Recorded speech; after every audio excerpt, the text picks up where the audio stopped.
नमस्कार, वंदे मातरम। मैं हूँ श्याम गिरी। आप देख रहे हैं हमारा चैनल मुद्दा भारत का यानी मुद्दा आपका। आज हम चर्चा करेंगे कि क्या उद्धव ठाकरे फिर से मुख्यमंत्री बनेंगे, क्या मौजूदा हालत को देख के ऐसा लग रहा है। इसी पर हम चर्चा करेंगे हमारे सहयोगी अनिल थत्ते जी से। थत्ते जी, क्या लगता है कि उद्धव जी फिर से मुख्यमंत्री बनेंगे? सुप्रिया जी और आदित्य ठाकरे में किसके चांसेस ज़्यादा हैं? इसकी और आप भी इसका भी जिक्र कीजिए जरा। पहली बात तो ये है कि अभी 2024, जी, 2029, 14, 2034 और 5, 39, बराबर है 2000। ये कितने साल हो गए? 20 साल हो गए। हाँ, 15 साल हो गए क्या? 15 काउंट किए मैंने। सर, ये 15 साल में अगले बीजेपी की ही सत्ता रहेगी महाराष्ट्र में और दिल्ली में। क्या बात है। तो इनका मुख्यमंत्री बनने का कोई औचित्य नहीं है, कोई संभावना नहीं है उद्धव जी की। मगर ये मगर में बोला मगरमच्छ हमेशा छुपा रहता है। राजनीति में हमेशा मगर होता है। हाँ, और दूसरी बात ये है कि आपने अभी मुझे सब्जेक्ट दिया ही है कि भाई उद्धव का क्या होगा और सुप्रिया और आदित्य का क्या होगा। तो मुझे जबकि ये मालूम है कि अगले 15 साल तक इनका कोई सत्ता में आने का संभावना नहीं है, फिर भी मुझे आपके समाधान के लिए और आपके सवाल का जवाब देने के लिए एक हाइपोथेटिकल स्टेटमेंट को एक्सेप्ट करना पड़ेगा। वो ये रहेगा कि 24 में ऐसा कुछ चमत्कार हो जाएगा कि जिसकी वजह से भाई महाआघाड़ी की सत्ता फिर से आ जाएगी 2024 में। मैं क्या बोल रहा हूँ? हाइपोथेटिकल मतलब काल्पनिक। अच्छा, आ गई तो है ना। मैं तो आ गई। पहले बोल चुका कि 15 साल इनका कोई संभावना नहीं है, और आपने मेरे को सवाल ही ऐसा पूछा कि भाई होंगे क्या, तो मुझे जवाब देना है, और उसके लिए मुझे जो होने वाला नहीं है वो होगा ऐसा समझ के उसके बारे में बोलना है। तो इसके लिए मैं बोल रहा हूँ सर, महाआघाड़ी का जीतना संभव नहीं है। इसका एक कारण ऐसा है कि कांग्रेस वीक होती जा रही है। ये जितने सीट्स कांग्रेस को देंगे जी, उतनी इनकी महाआघाड़ी की ताकत कम होगी, और कांग्रेस वाले जो हैं वो पीछे हटते नहीं हैं जी। सीट के लिए। बहुत झगड़ा करते हैं और बोलते हैं नहीं नहीं हमको इतनी सीट चाहिए, ये चाहिए। अब उनमें से कितनी आती है वो बात अलग है जी। शिवसेना भी वही खेल खेलेगी। नहीं, हमारे पहले जो शिंदे गुट में गए हैं वो भी हमारी ही ताकत है, शिंदे गुट को हम मानते ही नहीं जी। तो विधानसभा में शिंदे गुट में गए हैं 40, वो 40 भी हमारे, वो 40 सीटें वो हमको दो। शिंदे वर्सेस उद्धव, ऐसा ही सामना होने दो, ऐसा वो बोलेंगे। मतलब 63 या तो 63 चाहिए उनको। 63 अभी 63 है क्या उनके? हाँ, तो 63 हमको चाहिए। और हमारे जो गिरे सर 63 ये चुन के आए, लड़े तो ज़्यादा है ना जी। तो वो बोलेंगे हमने तो ऊपर थे सर, पिछली बार जितने हमने सीट्स लड़ी है जी, वही हमको चाहिए, 100 से ज़्यादा। ये तो फिर 60-40 हो जाएगा। फिर राष्ट्रवादी वाले बोलेंगे हमने जहाँ पे जीता है वो तो हमारे ही है जी, मगर ग्राम पंचायत इलेक्शन में जो हमने जीते हैं, क्योंकि उनकी संख्या भी अच्छी आ रही है, और स्थानिक स्वराज्य संस्था जो बीच में होने वाली है उसमें जो हमने जीते, उस हिसाब से नए सिरे से बंटवारा होना चाहिए। पहले कौन 2019 में कौन आया इसका कोई मायना रखते नहीं है, क्योंकि सिचुएशन अभी बदल हो गई है। शिवसेना 2 भागों में बट गई है, इसके लिए आप वो क्लेम मत करो, ऐसा वो उनको बोलेंगे। कांग्रेस वाले भी बोलेंगे कि भाई इसमें हमारे अभी ये 10 एक विधानसभा चुनाव में ये 10 महापालिका और नगर पालिका और ये जिला परिषद और ये सब है, उसके हिसाब से हमारी संख्या काफ़ी है, हमको ये सीट चाहिए। सर, सीटों के ऊपर बंटवारे में झगड़ा होगा तो महाआघाड़ी में होगा जी। शिंदे और फडणवीस के गुट में झगड़ा होगा नहीं, क्योंकि शिंदे साहब ने ये मान लिया है कि ये बड़े भैया हैं, और वो एकत्र कुटुंब पद्धति जो रहती है उसमें बड़े भैया का पिताजी के बाद उनका ही शब्द चलता है जी। तो और उनको ये मालूम है कि भाजपा ने अगर हाथ छोड़ दिया तो हम कुछ नहीं है। कैसे होता है कि 1 और 0 10 होता है, मिल के 10 होता है। 10 होता है। अकेले शून्य को कीमत नहीं है, मगर शून्य की ताकत ये है कि जितने शून्य लगेंगे उसके एक की ताकत बढ़ती है। बिल्कुल, ये भी सच है, बहुत सच। कि एक वाला है वो बोलेगा कि मैं एक हूँ, भले तू एक है मगर तू 10 नहीं है। क्यों? क्यों? शून्य तेरे पास नहीं है। अभी कैसा है कि इनका है, वो शून्य बोलो आप भले उसको जी, मगर वो एक की ताकत 10, 10 की 100, 100 की 1000 कर सकता है। अभी शिंदे साहब का जो मूड मैं देख रहा हूँ उसमें ऐसा है कि भाई अभी जितने लोग मेरे साथ आए हैं ना 40, उनके टिकट का बंदोबस्त करो, उनको चुन के लाना बीजेपी वालों आपकी जिम्मेदारी है। और जहाँ पे शिवसेना के लोगों को गिराना है जी, ऐसे है 25-30 सीटें और कि जहाँ पे अगर हमारा उम्मीदवार खड़ा हो जाता है तो गिर जाएंगे और शायद हमको मिलेगा, हमको नहीं भी मिला तो कम से कम उनको नहीं मिलेगा। उनकी ताकत कम होने, सर ऐसा ही नहीं कि हमको ही मिलेगा, किसी और की मिलेगा, ताकत कम हो जाएगी। हाँ, अभी वो राष्ट्रवादी के पास नहीं जाए ये देखना पड़ेगा, या कांग्रेस के पास नहीं जाएगा वो भी देखना पड़ेगा। तो शिंदे साहब सर बार्गेन नहीं करने वाले। शिवसेना, कांग्रेस और राष्ट्रवादी एक दूसरे को ब्लैकमेल करेंगे, चुनाव के समय ब्लैकमेल करेंगे, मगर ये बार्गेन भी नहीं करेंगे। वो फडणवीस साहब को बोलेंगे, साहेब तुम्ही मला सांगा किती सीट देणार, तुम्ही 75 देणार का नक्की? मग मी एक काम करतो की आम्हाला 100 सीट्स हव्या असं म्हणतो, मग आपण तडजोडीला बसू। येस, मग तुम्ही म्हणा की 100 जास्त होतात, 50 घ्या, नंतर 75, 50 घ्या, 70 घ्या, 80 घ्या। सर मैं दत्ता सावंत के साथ खूब काम किया हूँ और वो कामगार लोगों के फैक्ट्री में करार होते थे ना, तो डॉक्टर साहब और हम पहले मैनेजमेंट के किसी प्रतिनिधि को मिल के बात करते थे कि भाई आप कितना देने वाले हैं, तो वो बोलते हैं कि बोनस तो हिसाब से जो है वो देंगे और हर एक कामगार को हम सब कुल मिला के 1-1 लाख रुपए देने वाले हैं। तो दत्ता सामन उनको बोलते हैं कि 1 लाख अगर देने वाले हैं आप तो मैं 1.5 लाख मांगता हूँ, मगर एक पक्का देने वाले हैं हाँ तो मैं 1.5 मांगता हूँ। फिर कॉम्प्रोमाइज़ में आप थोड़ा बढ़ाओ, एक आप 1 बोल रहे हैं तो मैं 1 मान नहीं सकता, 1.25 में आ जाओ। वो भी शाना होता है, उसको 1.25 ही मन में होता है। बोलता है ठीक है हम झगड़ेंगे थोड़ा, 2 दिन बंद करो, लॉकअप करो, सर भी फोड़ो, उसमें कोई उनके बाप का जाता नहीं है। HR क्या है ना, दत्ता सावंत ने बाद में ऐसा देखा कि ये कामगार आपस में टूटे फूटे हैं ना तो उनमें असंतोष आ जाता है, तो उसने स्ट्रेटजी बदल ली। सर ये फ़र्क हो रहा है मेरे बोलने में, मगर कुछ चीज़ें मेरे श्रोताओं को मालूम होनी चाहिए। सर बाद में आपने देखा होगा तो कामगारों की आपस में लड़त कम हो गई जी दत्ता सामंत की यूनियन में, और उन्होंने HR को मारना शुरू कर दिया, ऑफिसर्स को मारना शुरू किया। सर जितने भी झगड़े तुम्हारा मिल वर्कर्स का स्ट्राइक होने से पहले दत्ता सावंत के हुए, उसमें मैनेजमेंट के लोगों ने मार खाए। अभी उसमें भी ऐसा होने लगा कि मैनेजमेंट के लोग को मालूम नहीं था पहले कि ये साले अपने ऊपर आएंगे, उनको लगता था कामगार लड़ रहे तो लड़ने दो, हम कहाँ हैं, हमको क्या, हम कैबिन में बैठे हैं इसी में देख रहे हैं कि चल रहा है। जब उनके ऊपर आ गई तो मालिकों के ऊपर उन्होंने दबाव लाना शुरू किया कि इसको कुछ करो, हम मर रहे बीच में। तो फिर वो मालिक लोगों ने उनसे पहले ही मैनेजमेंट कर लिया। तो वैसे ही बीजेपी और शिंदे साहब का पहले ही तय हो जाएगा कि इतनी देनी है जी, तुमको इतनी देनी है, इतनी मांगनी है, फिर कॉम्प्रोमाइज़ करना है। क्योंकि क्या है ना, एकदम 75 इन्होंने दिए और इन्होंने 75 मांगी और पूरा का पूरा 75 मिल गया तो इनके लोग असंतुष्ट होंगे। अरे 100 मांगना था, 128 में से 144 मांगना था, शिवसेना वाले मांगते हैं ना जी, आधा हमको दो और बाकी का है वो राष्ट्रवादी कांग्रेस को लो, ऐसा बोलते हैं ना, तो ये भी बोल सकते हैं। तो उसके अच्छा है ये हो जाएगा। अभी उद्धव के पास अगले चुनाव में जी अभी कितने बोले उनके 63 सर 33 से ज़्यादा नहीं होंगे।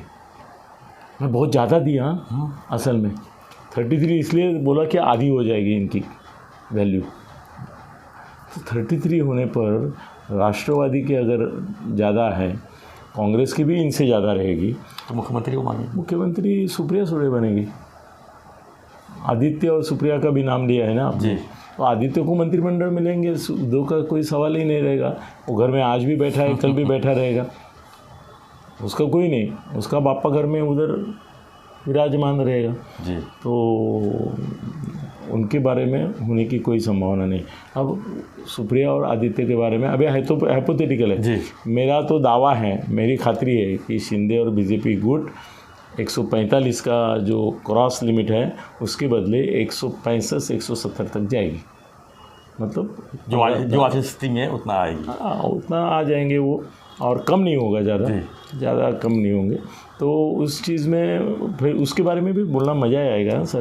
तो सुप्रिया का भी आना संभव नहीं है, मगर अगर राष्ट्रवादी का अच्छा चला तो अजीत दादा को नहीं बनाएंगे सुप्रिया, और आदित्य को तो मंत्री बना के रखेंगे। बोले पर्यावरण और पर्यटन जाओ घूमते रहो। अब सर एक और बात इसमें जो नहीं है अपने टाइटल में आपसे, वो मैं बता देता हूँ कि अगले मुख्यमंत्री, चलो उद्धव का हमने तो खुली मार दी, आदित्य और इनको बोला कि वो हाइपोथेटिकल है, इसमें कुछ नहीं। शिंदे और फडणवीस, इनमें कौन मुख्यमंत्री होगा? इसके ऊपर हमने कल से ही चर्चा कर रहे हैं, परसों से ही चर्चा कर रहे हैं, लोग भी चर्चा कर रहे हैं। ये बहुत ही, आपको क्या लगता है? चलो मैं आपका इंटरव्यू लेता हूँ, आपको क्या लगता है कौन होगा? फडणवीस होगा, शिंदे होगा? सर होंगे, इसे परसेंटेज से सब नाप लेते हैं। परसेंटेज से नहीं, मुझे बोलो ये होगा ये नहीं होगा, एक खाओ दोन टुकड़े बोलो। मेरे को लगता है कि फडणवीस को सेंट्रल में न भेज दे। मैंने बोला है सीएम कौन होगा, अगर उनको वहाँ भेजेंगे तो सीएम कुछ, वो उसको कहाँ भेजेंगे वो मत बोलो। बीजेपी सर मुख्यमंत्री नहीं छोड़ेगी लगता है मेरे को 2024 भले फडणवीस को भी न बनाए, मेरे को लगता है बीजेपी की ही सीएम बने। नहीं बनेंगे। अमित शाह ने शिंदे साहब को, जो मीटिंग हुई उसमें, जिस मीटिंग का जिक्र फडणवीस के साथ भी नहीं करने के लिए उन्होंने बोला था, उसी मीटिंग में, ये मैं सीक्रेट बता रहा हूँ और ये ऑथेंटिकेटेड सीक्रेट है, उन्होंने बोला है कि आप पूरे 5 साल के लिए चुनाव के बाद भी मुख्यमंत्री आप रहेंगे। मीन्स बिहार पैनल पे चलेंगे। जैसे नीतीश कुमार को कम सीट आया तो भी उनको मुख्यमंत्री बनाया। अरे नहीं, सीट का कोई संबंध ही नहीं है, अभी भी बनाया ना उनको। 120 कहाँ और 40 कहाँ, 1/3 सर ऑलमोस्ट, फिर भी बनाया उनको। क्योंकि सर एक तो याद रखिए कि अभी महाराष्ट्र में शरद पवार का जो पूरा गेम है ना, वो मराठा कम्युनिटी के आधार पर है। तो उस समय बीजेपी में एक ही मराठा है जो ताकतवर है और जो मुख्यमंत्री बनने के काबिल है, वो आशीष शेलार। मगर आशीष शेलार का और फडणवीस साहब का जो रिश्ता है वो इतना सुदृढ़ मधुर नहीं है कि आशीष को वो बनने देंगे। क्योंकि एक बार आशीष मुख्यमंत्री अगर बन गया तो पूरा महाराष्ट्र का बीजेपी को उसके कब्जे में चला जाएगा, इतना वो होशियार है, धूर्त है। सेकंड फडणवीस है वो। हाँ, फडणवीस शरद पवार है और आशीष दूसरा फडणवीस है, मतलब ऐसी वही बोल रहा तो सर आशीष को, जैसे अमित शाह साहब ने फडणवीस को नहीं बनाया, क्योंकि उनको ऐसा लग रहा है कि पूरी महाराष्ट्र की जो बीजेपी है वो अपने कब्जे में लेके महाराष्ट्र के मोदी बनना चाहते हैं। उनको दूसरा मोदी नहीं चाहिए, मोदी एक ही रहेगा। दूसरा अमित शाह भी नहीं चाहिए, वो एक ही रहेगा। फडणवीस को दूसरा फडणवीस नहीं चाहिए, इसलिए शेलार को नहीं बनाया। चाहिए नहीं चाहिए, इसके लिए वो शेलार को नहीं बनाएंगे। तो ले जाके वो बोलेंगे कि सर देखो, शिंदे साहब से मैं कई बार मिलता हूँ, उनकी बातें सुनता हूँ, पर्सनल बातें सुनता हूँ, बहुत सारा प्यार है उनका, दिल खोल के बोलते हैं। मुझे ऐसा लगता है कि इतना मधुर संबंध सबसे रखने वाला, सबके दिल की बात जानने वाला और दूसरे लोगों का दिल रखने वाला मुख्यमंत्री, अभी कितने मुख्यमंत्रियों के साथ मैंने काम किया है। सुशील कुमार शिंदे थे कुछ तक हद तक, और उनमें प्रॉब्लम ये था, सुशील कुमार दलित समाज के थे, तो वो मुझे हमेशा बोलते थे कि ये मराठा लोग मुझे जीने नहीं देंगे, मराठा लोग मुझे मुख्यमंत्री पे रहने नहीं देंगे, वो निकालेंगे। और ऐसा हुआ कि उनके चुनाव जीता वो उनके नेतृत्व में, और उनको नहीं बनाया, उनको सेंट्रल में भेज दिए। हाँ नहीं, मेरे ख्याल तो सेंटर में नहीं, वो हाँ विलासराव को तो लाया और मेरे ख्याल से उनको आंध्र का राज्यपाल बना दिया। नहीं, पहले सेंट्रल लाइफ होम मिनिस्टर। पक्का? यस, होम मिनिस्टर बनाया उनको। होम मिनिस्टर ने क्या था मालूम नहीं मुझे, बहुत कसाब को जब फांसी लगी तो उनके ही कार्यकाल में लगी। नहीं ठीक है, मगर उनको तो हटाया, उनको फिर से नहीं किया। तो ऐसा है कि यहाँ भी शिंदे साहब को अगले 5 साल, और सर इसके लिए एक और आधार है कि हमारे डॉक्टर विद्याधर ओक जो हैं उन्होंने बोला है कि उनका सुवर्ण काल अभी चालू हुआ है धनु राशि में, और 7.5 का भी उत्तरार्ध चल रहा है, उसमें 5 साल के लिए अगले उनको पीछे मुड़ के देखना नहीं। तो ये उद्धव की चर्चा की, फुली मार दी, आदित्य और इसकी भी फुली मार दी। शिंदे साहब ही फिर से मुख्यमंत्री होंगे, उनको कोई पर्याय नहीं है, और उनकी पार्टी में तो है ही नहीं जी, वे उनकी पार्टी में कोई देर शाना नहीं है ऐसा कि वो बोलेगा मुझे करो। और सबके साथ सर, सबका साथ सबका विकास, ये जो मोदी जी की स्लोगन है वो असल में शिंदे साहब को लागू पड़ती है। तो ये आने वाला एक साल आज एक ड्रामा करने वाला था, मेरा एक दोस्त उसको फ़ोन किया तो वो स्टैम्प पेपर भेजता है, तो मैं स्टैम्प पेपर लेके आने वाला था 500 रुपये का, और वो आपके हाथ में रख के उसके ऊपर लिख के देने वाला था कि अगले चुनाव के बाद के मुख्यमंत्री एकनाथ शिंदे होंगे, क्योंकि एक ने की स्टैम्प पेपर में उसने उसका जाहिरनामा दिया था, मगर मैं सोच रहा था ये लिख के दूँ आपको। क्या बात सर, तो अगले मुख्यमंत्री एकनाथ जी शिंदे ही रहेंगे। फडणवीस केंद्र में जाएंगे, अभी ये बोले ये संभावना सर 30% है, 70% वो महाराष्ट्र की सत्ता छोड़ेंगे नहीं, वो यहीं पे मुख्यमंत्री फिर से बनेंगे। वो सेंटर तय करेंगे कि महाराष्ट्र कितनी जरूरत है। कैसे है ना सर कैसे है ना कि जब राम वनवास में थे तो उनके भ्राता भरत जी, उन्होंने उनकी पादुका लेके रख दी सिंहासन पर और राज चलाया जी। सर आपको ताज्जुब होगा, आप रामायण फिर से पढ़िए, भरत का जो राज्य था जी उसको भी राम राज्य ही कहते हैं। ये राम राज्य की जो विशेषताएं हैं वो भरत के राज्य में भी थी, भरत के राज्य में भी थी। सर ऐसा बोलना शायद किसी को गलत लग सकता है, मगर मैं ये सोचता हूँ कि फडणवीस जो है वो अब वनवास में है, विजनवास में नहीं जी। विजनवास मतलब अकेला रहना, वनवास मतलब ये वहाँ पे साथ में आपके मारुति और उनकी सेना भी रह सकती है, जामवंत रह सकते हैं, सब रह सकते हैं, लक्ष्मण सीता भी रह सकती है, तो वो विजनवास नहीं है, वनवास, वो वनवास है। तो राजकीय वनवास जिसको बोलते हैं उसमें फडणवीस है कि नहीं? तो है। और उनकी अभी ये थोड़ा, शिंदे साहब आप मेरे दोस्त हैं, शायद आपको लगेगा कि क्या अनिल जी आपने क्या उपमा दे दी, मैं क्या ऐसे भरत की पादुका, जैसे भरत ने पादुका लेके सिंहासन पर रखी और उसकी पूजा करता था और ये करता था, इतना मैं क्या फडणवीस के सामने झुका हुआ, ऐसा आपको लगता है क्या? सर शिंदे जी आप झुके नहीं हैं, आप स्वाभिमान के साथ काम कर रहे हैं, मगर सर कितना भी बड़ा आदमी हो तो आप शिरडी जाते हैं ना सर, या कहीं गजानन महाराज के यहाँ जाते हैं, या उनकी पादुकाएं जब आती है सर हम कितनी श्रद्धा से प्रणाम करते हैं। भगवान मानते हैं ना, भगवान मानते हैं सर, ये भगवान नहीं है इंसान, मगर सर हम इंसान के भी चरण छूते हैं, उसको सम्मान देते हैं जी। भाई हर बार चरण छुएंगे ऐसा नहीं, सम्मान देते हैं। आज मेरे मन में ऐसा है कि एक गुरु, महागुरु, मार्गदर्शक, फ्रेंड, फिलॉसफर एंड गाइड सबसे बेस्ट, इसमें किसी का अपमान नहीं, किसी का सम्मान दुखता नहीं है। तो आज friend, philosopher and guide Fadnavis Shinde साहब के लिए है, और वो दिल में है, दिल में है, ऐसा खाली उनको खुश करने के लिए नहीं, दिल में है। तो वो रिश्ता बना रहेगा, और फडणवीस दिल्ली जाने से मना करेंगे, फिर बोलेंगे नहीं महाराष्ट्र में इनके साथ मैं काम करूंगा, ये करूंगा। महाराष्ट्र की पॉलिटिक्स पे उनका होल्ड जो है वो छोड़ेंगे नहीं, क्या मालूम कब क्या होगा। अब सर एक अलग मेरे मन में विचार आया है, अभी 20 मिनट हुए हैं, अपने को थोड़ा ये करना है, वाइंड अप करना है। सर जब मैंने फडणवीस को वनवास में भेजा है ऐसा बोला ना, तो रामायण की याद ताजी हो गई जी। तो मैंने ये सोचा कि राम को वनवास में किसने भेजा था? कैकेयी ने। तो ये आधुनिक रामायण जो है उसमें फडणवीस को वनवास में भेजने वाली कैकेयी कौन है? कैकेयी है क्या? अमित शाह। कैकेयी नहीं बोल सकते क्योंकि वो औरत थी। ये कैकेयी है क्या? तो वो अमित शाह है क्या?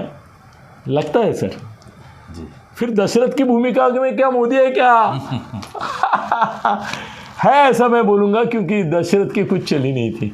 तो अमित शाह के सामने कभी कभी मोदी भी अपना जो ये है वो थोड़ा बाजू में रखते हैं। और विजनवास नहीं मगर वनवास है सर। सर देखो कि पांडव भी वनवास में गए थे जी, है कि नहीं? और ये भी है, सब जितने हमारे बड़े भगवान स्वरूप ये हैं उन सबके जीवन में सर वनवास देखा है हमने। तो वनवास कोई ऐसी चीज़ नहीं है कि भाई आम आदमी के जीवन में आती है। राम को वनवास हुआ, सबके लिए कभी न कभी ऐसी नौबत आई है। तो पांडवों को भी हुआ था। तो ये वनवास में है हमारे फडणवीस साहब। वो कब सहवास में आएंगे इसका कोई भरोसा नहीं है। और ये यहाँ आएंगे, दिल्ली आएंगे, इसके बारे में अभी बोलना ज़रा मुश्किल है। मगर और एक बोल देता हूँ, और 1 मिनट लेता हूँ मैं, कि क्या शिंदे साहब के बाद 5 साल हो गए समझो शिंदे साहब के, तो शिंदे साहब क्या बनेंगे फिर? 5 साल अधूरा है। मुख्यमंत्री पद, प्रधानमंत्री, ये डेढ़ पद नहीं वो नहीं है।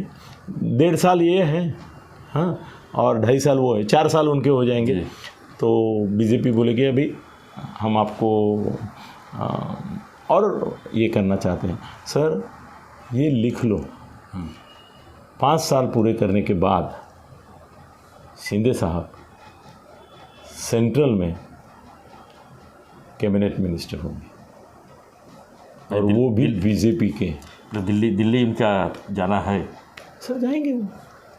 सर 5 साल के बाद कितने साल रहेंगे वो? सर वो विलासराव देशमुख थोड़े कि उनकी पार्टी का राज है। विलासराव देशमुख की पार्टी का राज था करके वो 9 साल चले सर, है कि नहीं? बिल्कुल। पवार साहब ऐसा तोड़ मरोड़ के चले, मगर उनका भी रिकॉर्ड है। तो और फडणवीस साहब का रिकॉर्ड 5 साल सलग लगातार, 5 साल लगातार फडणवीस रहने के बाद 5 साल अगर ये रहे तो उनको मोदी और शाह, सर मोदी तभी भी रहेंगे पंतप्रधान, ये याद रखो। मैं उनको नहीं 24 और 26 के लोग बोलते हैं ना, 26 में 27 में ये होगा, कुछ नहीं होगा, वही रहेंगे पंतप्रधान, वही रहेंगे। और शिंदे साहब केंद्रीय मंत्रिमंडल में जाएंगे, उनके साथ फडणवीस भी जा सकते हैं।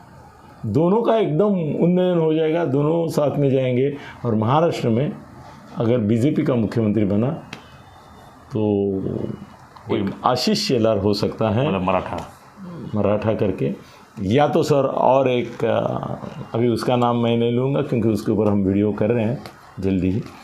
सर मुख्यमंत्री पद का और एक दावेदार बीजेपी में बन रहा है, आगे आ रहा है धीरे धीरे, और अगले 5 साल उसको मिलने वाले हैं बड़ा होने के लिए।